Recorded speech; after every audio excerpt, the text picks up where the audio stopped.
Assalamualaikum warahmatullahi wabarakatuh. Perkenalkan, nama saya Sani Trisyani dengan NIM 1916111061 kelas 1B. Di sini saya akan menjelaskan teori bagaimana masuknya Islam ke Indonesia. Para ahli sejarah memberikan 4 teori bagaimana Islam masuk ke Indonesia. Teori ini dijelaskan berdasarkan rentan waktu yang berbeda, mulai dari abad ke-7 sampai ke-13. Teori yang pertama yaitu teori Gujarat. Teori ini beranggapan bahwa Islam masuk ke Indonesia dibawa oleh pedagang Gujarat dari India yang melewati Selat Malaka. Teori ini menjelaskan bahwa Islam masuk ke Indonesia pada abad ke-13 oleh para pedagang Gujarat dan kerajaan Samudra Pasai yang saat itu menguasai Selat Malaka. Kemudian diperkuat dengan ditemukannya makam Malik As-Soleh atau Sultan Samudra Pasai yang bercorak Gujarat. Teori ini dikemukakan oleh S. Hurgroj dan Y. Pineapple. Teori yang kedua, teori Persia. Menurut Umar Amir Hussein dan Hussein Jayadiningrat, mereka berpendapat bahwa Islam masuk ke Indonesia dibawa oleh pedagang Persia. Persia adalah sebuah kerajaan yang kemungkinan besar saat ini berada di Iran. Teori ini tercetus bahwa pada abad ke-13 terdapat ajaran Syiah yang berasal dari Persia yang saat itu sangat terkenal. Kemudian ada juga kemiripan antara Persia dengan Indonesia. Contohnya peringatan 10 Muharram yang bernama Tabuik atau Tabut yang berada di wilayah Sumatera, khususnya Sumatera Barat dan Jambi. Teori yang ketiga, teori Cina. Menurut Slamet Mulyana dan Sumanto Al-Qurtubi, mereka berpendapat bahwa Islam masuk ke Indonesia dibawa oleh masyarakat Muslim Cina. Teori ini menjelaskan bahwa migrasi masyarakat Muslim Cina dari Kanton ke Palembang pada abad ke-9 merupakan awal masuknya Islam ke Indonesia. Kemudian ditemukan juga beberapa bukti bahwa Raja Demak yaitu Raden Patah keturunan Cina. Kemudian penulisan gelar Raja-Raja Demak dengan istilah Cina serta terdapat catatan-catatan yang membuktikan bahwa pedagang Cina lah yang pertama kali menduduki pulau-pulau di Indonesia. Teori keempat, teori Mekah. Teori ini menjelaskan bahwa Islam masuk ke Indonesia dibawa oleh musafir Arab pada abad ke-7. Hal ini diperkuat dengan ditemukannya perkampungan Arab di Barus, Sumatera Utara yang bernama Bandar Khalifah. Kemudian, mazhab yang dipakai di Samudra Pasai yaitu mazhab Syafi'i yang sama dengan di Mesir serta di Arab. Dan juga gelar yang dipakai oleh Raja Samudra Pasai yaitu gelar Al-Malik yang sama dengan di Mesir. Dan teori inilah yang mendapat banyak dukungan dari beberapa tokoh, contohnya Van Leer dan Buya Hamka.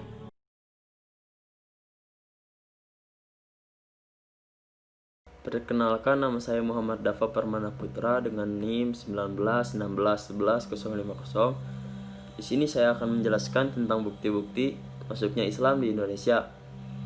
Menurut penelitian beberapa sejarawan, diperkirakan pengaruh Islam masuk ke Indonesia itu sejak bangsa Indonesia berhubungan dengan pedagang dari Asia Barat. Pada abad ke-7, pedagang-pedagang Islam dari Asia Barat telah sampai ke Indonesia. Pada saat itu, kerajaan yang terkenal di Indonesia adalah Kerajaan Sriwijaya, yang menurut pedagang Islam disebut Zabak atau Sribusa. Di samping itu, para pedagang dari Gujarat telah menjalin hubungan dengan Malaka dan beberapa kepulauan di Indonesia. Berdasarkan kenyataan itu, dapat diperkirakan bahwa pengaruh Islam masuk Indonesia itu lebih awal daripada yang diduga banyak orang. Setidak-tidaknya, orang-orang Gujarat lebih awal menerima pengaruh Islam dan mereka membawanya ke Indonesia dengan kegiatan perdagangan. Ada beberapa bukti yang dapat dipergunakan untuk memastikan masuknya Islam di Indonesia. 1. Surat Raja Sriwijaya. Salah satu bukti tentang masuknya Islam ke Indonesia dikemukakan oleh Profesor Dr. Azumardi Asra dalam bukunya Jaringan Ulama Nusantara. Dalam buku itu, Azumardi menyebutkan bahwa Islam telah masuk ke Indonesia pada masa Kerajaan Sriwijaya. Hal ini dibuktikan dengan adanya surat yang dikirim oleh Raja Sriwijaya kepada Umar bin Abdul Aziz yang berisi ucapan selamat atas terpilihnya Umar bin Abdul Aziz sebagai pemimpin dinasti Umayyah. Terus ada 2, makam Fatimah binti Maimun.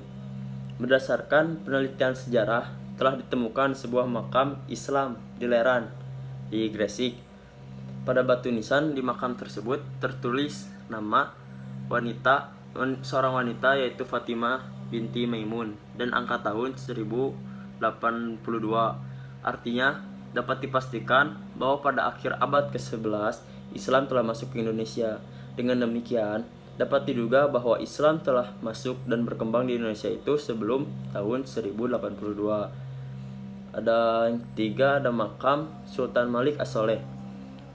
Makam Sultan Malik As-Soleh itu yang berangka tahun 1297 merupakan bukti bahwa Islam telah masuk dan berkembang di daerah Aceh pada abad ke-12. Mengingat Malik As-Soleh itu adalah seorang sultan, maka dapat diperkirakan bahwa Islam telah masuk ke daerah Aceh jauh sebelum Malik As-Soleh mendirikan Kesultanan Samudra Pasai. Ada yang keempat, cerita Marco Polo. Pada tahun 1092, Marco Polo, seorang musafir dari Venesia, Italia, singgah di Perlak dan beberapa tempat di Aceh bagian utara. Marco Polo sedang melakukan perjalanan dari Venesia ke negeri Cina. Ia menceritakan bahwa pada abad ke-11 Islam telah berkembang di Sumatera bagian utara. Ia juga menceritakan bahwa Islam telah berkembang sangat pesat di Jawa.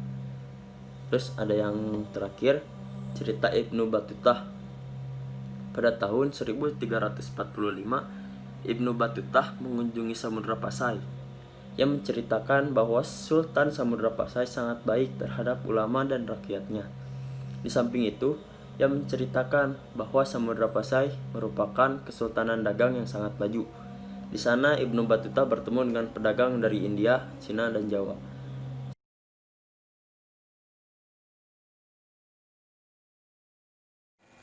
Assalamualaikum warahmatullahi wabarakatuh. Nama saya Muhammad Tusfianto Sofyan dengan NIM 1916111052 akan menjelaskan cara-cara islamisasi di Indonesia. Cara-cara islamisasi di Indonesia sendiri ada 6 cara. Pertama, cara perdagangan. Kedua, cara perkawinan. Cara tasawuf, cara pendidikan, cara kesenian, dan cara politik. Nah, yang pertama saya akan menjelaskan tentang cara perdagangan. Cara perdagangan dimulai pada abad ke-7 antara pedagang muslim Arab Persia dengan negeri-negeri barat, Tenggara, dan Timur Asia. Hubungan ekonomi pedagang-pedagang muslim dengan para penguasa Jawa mendorong penguasa dan pejabat di Pulau Jawa untuk masuk ke Islam. Yang kedua, ada cara perkawinan. Dari sudut ekonomi, para pedagang muslim memiliki derajat-derajat yang lebih tinggi daripada pribumi di Indonesia. Hal ini menarik para putri bangsawan untuk menjadi istri-istri saudagar-saudagar ini. Dengan proses pernikahan ini, terjadilah islamisasi, kemudian terbentuk keluarga, daerah-daerah, dan kerajaan-kerajaan muslim.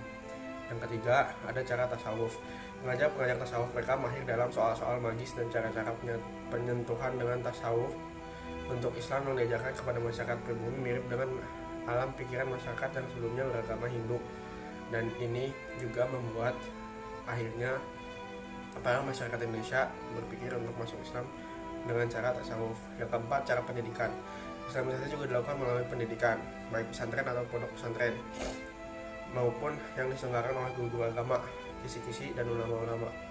Setelah keluar dari pesantren, mereka pulang ke tempat asalnya masing-masing dan mengajarkan Islam kepada masyarakat. Dan di sini terjadi juga islamisasi dengan cara pendidikan.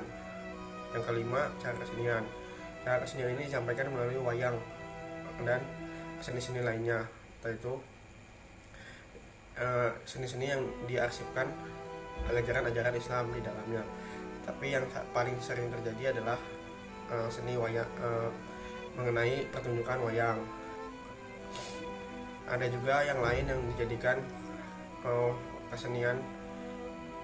Ada juga yang lain yang dijadikan cara islamisasi dengan cara kesenian, yaitu dijadikan seni bangunan dan seni ukir. Yang keenam, ada cara politik. Pengaruh politik sangat membantu tersebarnya Islam di beberapa daerah di wilayah Indonesia. Rakyat suatu kerajaan kebanyakan masuk Islam setelah sebelumnya raja-raja mereka masuk Islam. Dengan ini sekalinya salah satu raja masuk ke dalam suatu kaum, maka para anggotanya pun pasti akan masuk ke dalam kaum itu juga. Kemenangan kerajaan Islam pribadi secara politis banyak menarik penduduk-penduduk bukan Islam yang masuk dan akhirnya masuk Islam.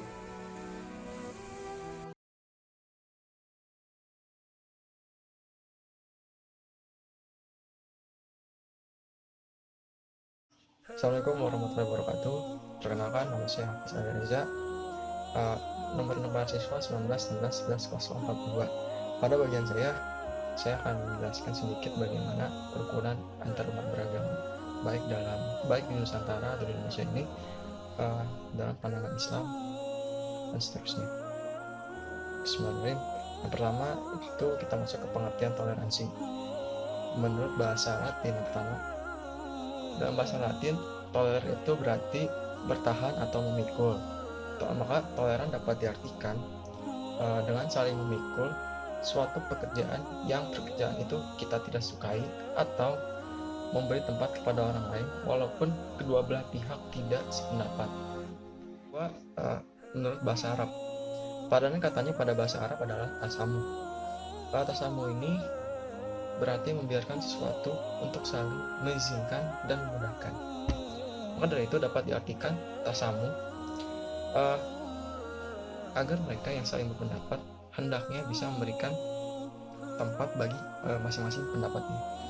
Kesimpulannya, maka dari pengertian yang saya jelaskan dapat diartikan bahwa sikap toleransi adalah sikap membiarkan, membolehkan, baik berupa keyakinan, kepercayaan atau kelakuan yang dimiliki seseorang terhadap orang lainnya.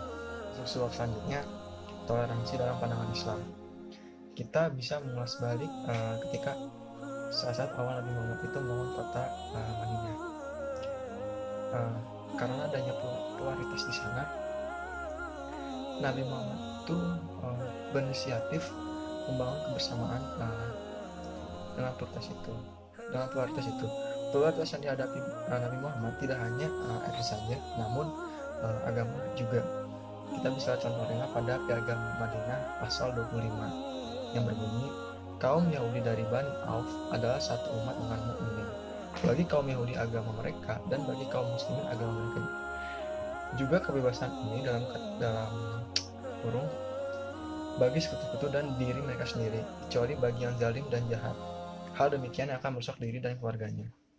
Selanjutnya kita bisa lihat pada Quran surah Al-Baqarah ayat 256. لا إكراه في الدين قد تبين الرشد من الغي فمن يكفر بالطاغوت ويؤمن بالله فقد استمسك بالعروة الوثقى لا انفصام لها والله سميع عليم. Yang bersubstansikan bahwa tidak ada paksaan untuk memasuki agama Islam. Namun sudah terlihat bagaimana jalan Islam itu Yerusalem. Setelah kota Yerusalem itu ditaklukkan oleh kaum muslimin.